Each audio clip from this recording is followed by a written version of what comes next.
Back in 2005, Nintendo's newest console, the GameCube, was failing, and they needed a brand new console to recover from this.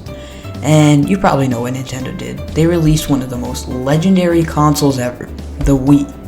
One of the games that made the Wii legendary was Wii Sports. Wii Sports revolutionized gaming by not only getting gamers to play, but getting everyone they knew to play too. Back during the peak of the Wii, you'd be playing, your mom would be playing, your grandma would be playing, heck, even your dog would be playing it. That last one is an exaggeration, but you get the point. Wii Sports has cemented itself as one of the greatest games of all time. But does it actually live up to the hype? Well, I've never actually played Wii Sports, other than a handful of games with some friends. So I'm gonna see, without any nostalgia whatsoever, if Wii Sports is actually a legendary game. The plan. The way I was going to test this game was simple. I would play every sport on Wii Sports and give it a rating out of 10. Then I would add all the ratings and see what this game gets out of 50. If it gets over 37, then it lives up to the hype. If not, Wii Sports is an overrated game.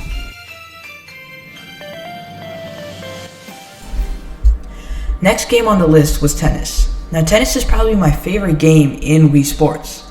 Tennis is a pretty easy game to understand.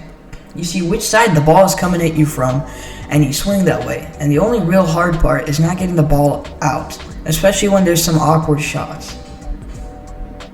Tennis made up for boxing's disappointment and got Wii Sports back on track to pass my test.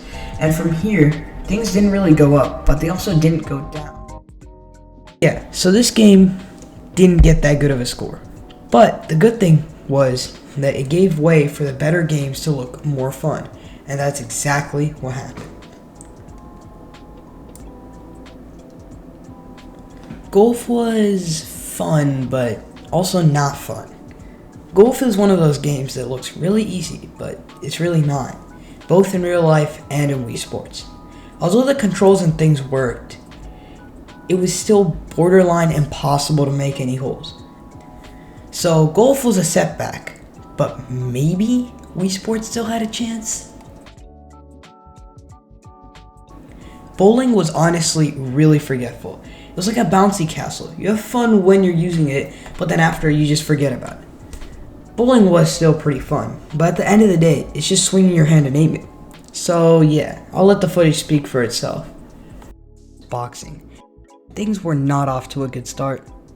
Boxing is probably the most complicated sport in Wii Sports, since instead of just simple hand movements, you have head tilting, multiple punches, and you have to react to the opponent and dodge or block their punches. Since it was my first time playing this, I pretty much had no idea what I was doing, and that didn't really help.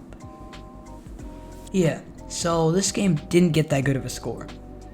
But the good thing was that it gave way for the better games to look more fun, and that's exactly what happened. Baseball. Baseball compared to tennis was like 5th grade compared to 4th grade. In my experience, tennis is like 5th grade, it's peak. And baseball, it's like 4th grade. Still really good, but it doesn't live up to tennis and 5th grade. Baseball had the same quality as tennis, but it felt slightly nerfed for some reason. Even though baseball was a small step down from tennis, it was still really fun, and things were looking good for Wii Sports. After bowling, the scores had to be added up to see if Wii Sports really was a legendary game. And the results, well,